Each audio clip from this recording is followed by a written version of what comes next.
Hello, আসসালামু আলাইকুম। গত পর্বে আমরা শিখলাম কমেন্টস ট্যাগের ব্যবহার এবং আমরা W3C ভ্যালিডেশনের ব্যবহার শিখলাম। আমরা এই মেটা ট্যাগটি ব্যবহার করে W3C ভ্যালিডেশনের কাজ শিখলাম। তো এই পর্বে আমরা শিখব প্যাডিং। প্যাডিং কিভাবে কাজ করে সেটি দেখার জন্য সেটি জানার জন্য আমি গুগল থেকে একটি ইমেজ নিয়ে রাখলাম। এই দেখেন, আমরা এই পর্বে শিখব শুধু প্যাডিং, আর পরবর্তী পর্বে শিখব মার্জিন। তো প্যাডিং এর ব্যবহার যদি এখানে দেখতে চাই তাহলে দেখেন, এখানের মধ্যে এই টোটালটা একটা বক্স, ঠিক আছে। এখানে টোটালটা একটা বক্স, আর বক্সের পাশে হলো একটা বর্ডার কালো করে।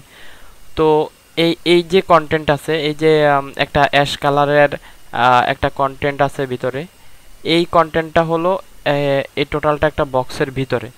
তো প্যাডিংটা কাজ করছে হচ্ছে বক্সের ভিতরে, অর্থাৎ প্যাডিংটা এখানে বক্স থেকে এই টোটাল বক্স থেকে এই কন্টেন্টগুলো চারপাশ থেকে ছেড়ে দিছে। এখানে প্যাডিং লেখা আছে, মানে পাশাপাশি থেকে জায়গা ছেড়ে দিয়েছে, উপর নিচে থেকে জায়গা ছেড়ে দিয়েছে। প্যাডিংয়ের কাজ হলো ভিতর থেকে জায়গা জায়গা ছেড়ে দেওয়া। আর এই যে মার্জিনের কাজ হলো বাইরে থেকে জায়গা ছেড়ে দেওয়া। তো দেখেন, আমরা এটাকে একটা বক্স ধরি, এই বক্সের ভিতরের অংশ যে হলুদ ব্যাকগ্রাউন্ড, এই জায়গাটা ছেড়ে দিয়েছে প্যাডিং দিয়ে। আর মার্জিনের কাজ হলো বাইরে থেকে, অর্থাৎ এই টোটাল বক্সের বাইরে থেকে জায়গা ছেড়ে দেওয়ার হলো মার্জিনের কাজ। আমরা তাহলে কাজ শুরু করি প্যাডিং এর। তো দেখেন, এখান থেকে প্রথমে আমরা আগের ক্লাসগুলো মুছে দেই,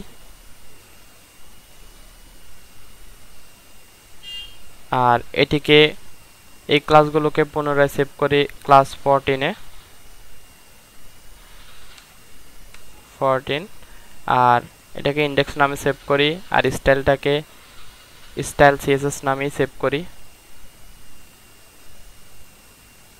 দেখেন, এখানের মধ্যে বডির ভিতরে আমরা একটা H4 ট্যাগ নেই, একটা ফি ট্যাগে নেই, পি ট্যাগ।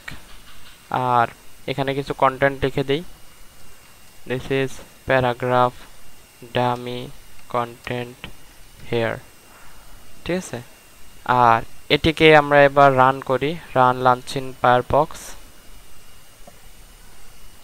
বরাবরের মতোই আমাদের আগে যেরকম কন্টেন্টগুলো আসতো সেভাবেই আসলো। তো দেখেন, আমরা প্যাডিং শিখতে হলে প্রথমেই পি ট্যাগের মধ্যে আমরা প্যাডিং শিখব। তো পি ট্যাগটি আগে আমরা স্টাইলাইজ করি, এখান থেকে কিছু পি ট্যাগটি নিলাম, আর ব্র্যাকেট স্টার্ট এবং ব্র্যাকেট শেষ। আর এখানের মধ্যে লিখি বর্ডার 1 পিক্সেল সলিড গ্রিন, ঠিক আছে। আমরা এই গ্রিন দিয়ে এটা সেভ করি। তো দেখেন, এখানের মধ্যে রিলোড করি, রিলোড করলে দেখব আমাদের একটা বর্ডার চলে আসছে। আমরা এই বর্ডারটাকে আপাতত একটি বক্স ধরি। তো আমরা যদি এখান থেকে প্যাডিং ব্যবহার করতে চাই তাহলে কি করতে হবে আমাদেরকে, আমরা প্যাডিং দিলাম, বর্ডার দিলাম হচ্ছে পি ট্যাগের মধ্যে। তো আমাদের পি ট্যাগের মধ্যে বর্ডার দেওয়ার কারণে আমরা টোটাল বর্ডার সহকারে এখানে আমরা একটা বক্স ধরে নিই এখানে। আর পি ট্যাগের মধ্যে যদি এবার আমরা প্যাডিং ব্যবহার করতে চাই, অর্থাৎ জায়গা ছাড়তে চাই, তাহলে কি করতে হবে, এই দেখেন, এখানে লিখি প্যাডিং টপ 20 পিক্সেল, সেভ। এখানে রিলোড করি, দেখব উপর থেকে 20 পিক্সেল দিলাম, 20 পিক্সেল ছেড়ে দিল। তো প্যাডিং টপ প্রপার্টির মাধ্যমে আমরা 20 পিক্সেল দিলাম। এখানে প্যাডিং এই যে পি ট্যাগটি আছে, পি ট্যাগের কন্টেন্টের উপর থেকে 20 পিক্সেল ছেড়ে দিল। তো আমরা যদি কন্টেন্টের নিচ থেকে 20 পিক্সেল ছেড়ে দিতে চাই তাহলে এখানে একটা সেমিকলন হবে এবং একটা স্পেস হবে, এখানের মধ্যে হবে padding hyphen bottom, padding bottom 20 pixel, আর একটা সেমিকলন দিলাম, সেভ। আর এখানে রিলোড করি, দেখছেন এখানের মধ্যে প্যাডিং টপ 20 পিক্সেল ব্যবহার করলাম। এখানে প্যাডিং টপ প্রপার্টির মাধ্যমে 20 পিক্সেল দিয়ে উপর থেকে 20 পিক্সেল ছেড়ে দিল। এখানে টোটালটা একটা বক্স ধরলাম, আর বক্সের উপর থেকে 20 পিক্সেল ছেড়ে দিল। আর প্যাডিং বটম দিলাম, এখানে কন্টেন্টের নিচ থেকে 20 পিক্সেল ছেড়ে দিল। এবার আমরা প্যাডিং লেফট রাইট ব্যবহার করতে পারি। এখানে প্যাডিং লেফট 20 পিক্সেল, সেভ। এখানে রিলোড করি, দেখব কন্টেন্টের বাম পাশ থেকে অর্থাৎ লেফট থেকে 20 পিক্সেল ছেড়ে দিল। আর padding right 20 pixel, semicolon, save.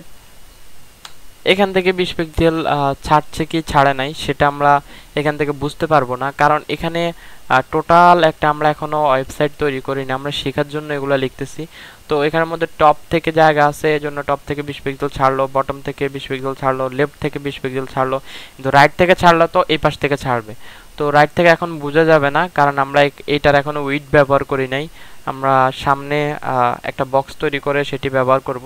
এখানে প্যাডিং রাইট থেকে অবশ্যই জায়গা ছাড়ছে, এখানে বোঝা যাচ্ছে না, তা বোঝা যাবে এভাবে যদি আমরা এখানের মধ্যে এখানে টোটাল উইড আছে আমার দেখা গেছে 1300 পিক্সেল। আমরা যদি 1300 পিক্সেল এখানে দিয়ে দিই তাহলে দেখব এই পাশ থেকে চলে আসছে 1300 পিক্সেল। দেখলেন এই পাশ থেকে 1300 পিক্সেল প্যাডিং ছেড়ে দিছে। তো দেখেন এখানে আপাতত 20 পিক্সেল দিয়ে রাখি আর সেভ করি, এন্টার দিই। তো প্যাডিং এর কাজ হলো ভিতর থেকে জায়গা ছেড়ে দেওয়া। আমরা এখানে প্যাডিং টপ দিলাম, অর্থাৎ এই কন্টেন্টের ভিতর থেকে জায়গা ছেড়ে দেওয়া। তো আমরা এখানে পি ট্যাগের মধ্যে বর্ডার 1 পিক্সেল সলিড গ্রিন ব্যবহার করলাম। গ্রিন ব্যবহার করার কারণে আমাদের এটা মুছে দিয়ে দেই, সেভ করি।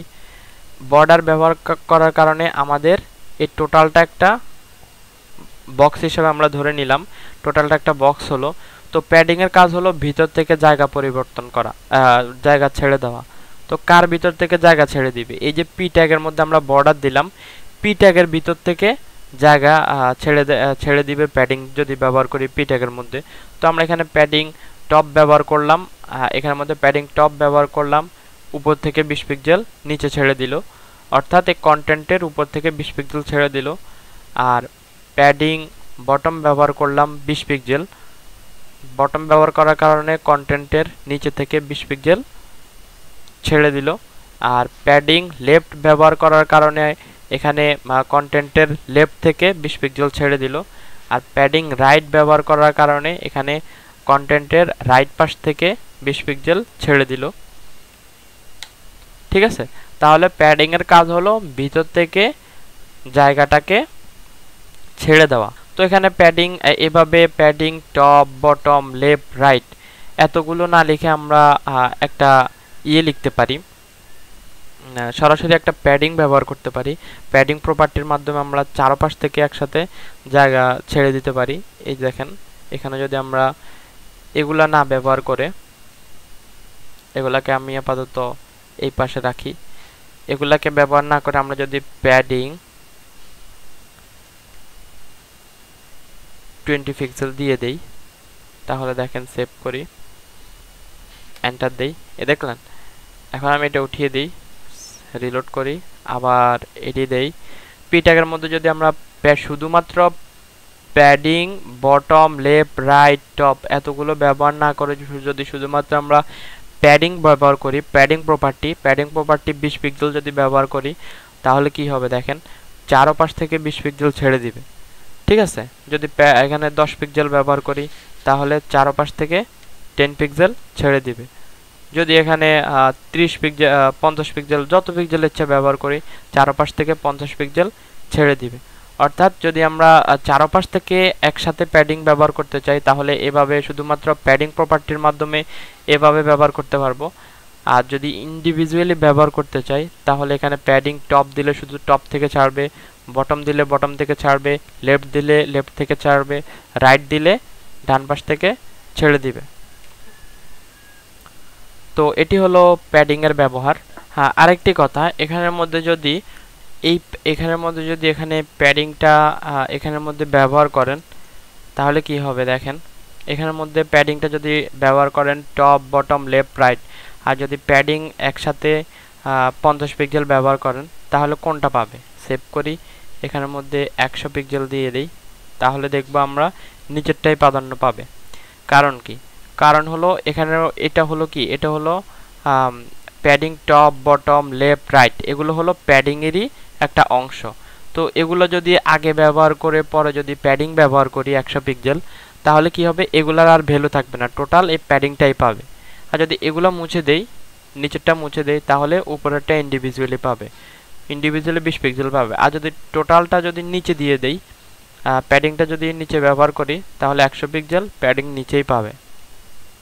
আর আরেকটি কথা হলো, সিএসএস সবসময় নিচেরটাকেই বেশি প্রাধান্য দেয়। অর্থাৎ যদি একটা প্রপার্টির সাথে একটা প্রপার্টি মিলে যায় সিএসএস, আর সেটিতে যদি পিক্সেল অথবা যাই লিখি, যেটাই যে কন্টেন্টটি এখানে লিখব, পিক্সেল হোক অথবা ফন্ট সাইজ হোক, নিচেরটাই কিন্তু দুইটা প্রপার্টি যদি মিলে যায় তাহলে নিচেরটাই প্রাধান্য বেশি পাবে।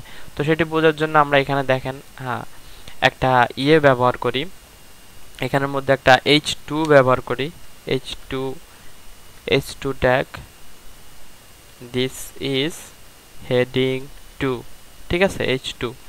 তো h2 ট্যাগ ব্যবহার করার মাধ্যমে আমরা এখানে h2 নেই, আর এখানে প্রথমে দেই হচ্ছে কালার রেড, ঠিক আছে, এই দেখবেন এখানের মধ্যে কালার রেড চলে আসলো।